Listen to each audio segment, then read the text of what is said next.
आइए आपके सामने उज्जैन के अति रोचक समाचार प्रस्तुत करें। मामला बड़ा विचित्र है। क्या क्या हो रहा है उज्जैन में, और हमारा उज्जैन तो अजब गजब उज्जैन हो गया। भू आयामी अराजकतावादी उज्जैन हो गया, उसका परिवेश ही अराजकतावादी हो गया। अब क्या किया जाए भैया, जो भी है यहाँ पर तो हम सब देख रहे हैं ना। हमें तो यहाँ के नेताओं, धन कुबेरों, जनप्रतिनिधियों, अफसरों, सबके कर्मों के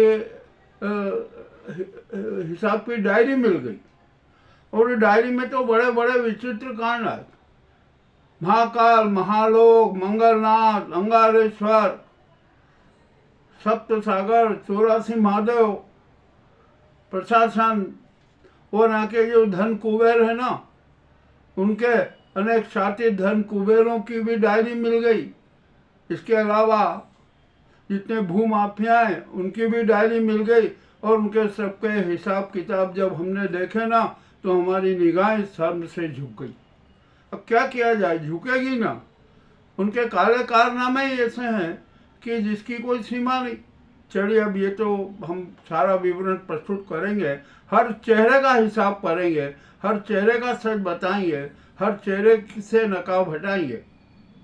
अब कल यहाँ पर धर्म सभा हुई भारत माता मंदिर में, हो गई।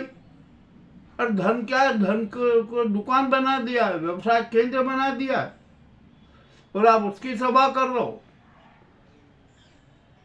धन क्या है, इसकी परिभाषा तो बता दो। कोई बताने को तैयार नहीं। मंच से दोहरे दोगले चरित्र वाले लोग उद्बोधन दे रहे हैं। वाह भाई, अच्छी धर्म की बात बता रहा हूँ, अच्छी धर्म सभा कर लो। अब ये धर्म सभा क्या होती है जरा जान लो। सबसे पहले तो धर्म की परिभाषा बता दो। एक चित होकर परिभाषा बताना। हम जानते हैं कि एक चित नहीं हो, तो आप क्या परिभाषा बताओगे। और यदि सच्चे धर्म की परिभाषा समझना है ना, तो स्वामी विवेकानंद के इस निर्णय से समझ लो कि सुसंस्कृति और सुसंस्कार से ही धर्म होता है, वही धारण योग्य होता है।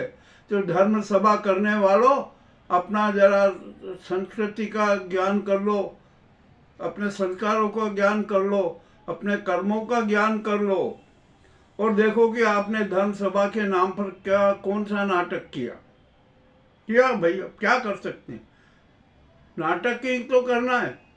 संसद नाटक, पूरा देश नाटकों का मंच बन चुका है। संसद से सड़क तक नाटक ही नाटक हो रहे हैं। अब करें क्या, मजबूरी है। अब हमारे सीधे सूर्यकांत जी उज्जैन आए, उन्होंने जजेस भवन का भूमि पूजन किया। जजेस भवन अत्याधुनिक होंगे, महाकाल के दर्शन भी किए।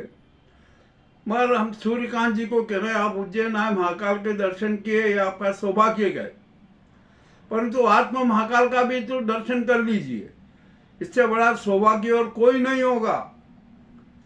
आप सत्यवादी निर्णय दे दीजिए। राष्ट्र की जनता के प्रति जो भी मामले आते हैं उसमें सत्य निर्णय दे दीजिए, और इस देश को सच्चा न्याय दे दीजिए। यही सबसे बड़ी सफलता होगी, यही जीवन की सार्थकता होगी। खैर, अब आप आए, स्वागत है। हम तो मजबूर थे, आ नहीं सके समारोह में, आपसे वही चर्चा करते, परंतु हमारे गद्दार साथियों को, हमारे विश्वासघातियों को ये बात पसंद नहीं थी कि हम जाकर सीधे सूर्यकांत जी से चर्चा करें। अब नहीं कर सके तो नहीं कर सके, परंतु कह तो सकते हैं ना।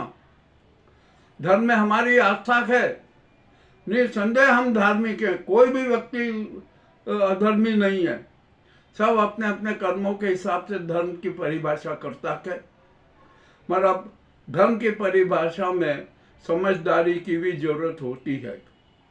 तो हम धर्म के मामले में समझदार बन जाएं, अपनी समझदारी लगाएं कि कौन हमें ठग रहा है, कौन क्या कर रहा है, कौन अंधविश्वासी बना रहा है, किस प्रकार के नाटक हो रहे हैं।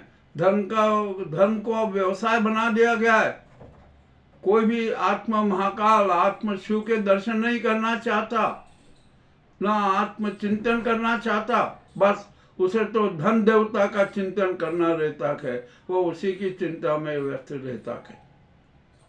अब ये भी बात हो गई। अब यहाँ पर अनेक काले धन कुबेर हैं जिन्होंने किस प्रकार की धोखाधड़ी, उनके भी कांड हमारे पास में आ गए। उनकी भी हम फाइल खोलेंगे, तैयार कर रहे, पूरी सबकी फाइल खोलेंगे और उनकी भी फाइल खोलेंगे जो माफिया समूह की श्रेणी में, कोई भू माफिया है, कोई शराब माफिया है, अनेक प्रकार के यहाँ पर माफिया हैं, कोई सत्ता माफिया है, धन माफिया है, और भी न जाने अनेक प्रकार के कुकृत्य करते हैं।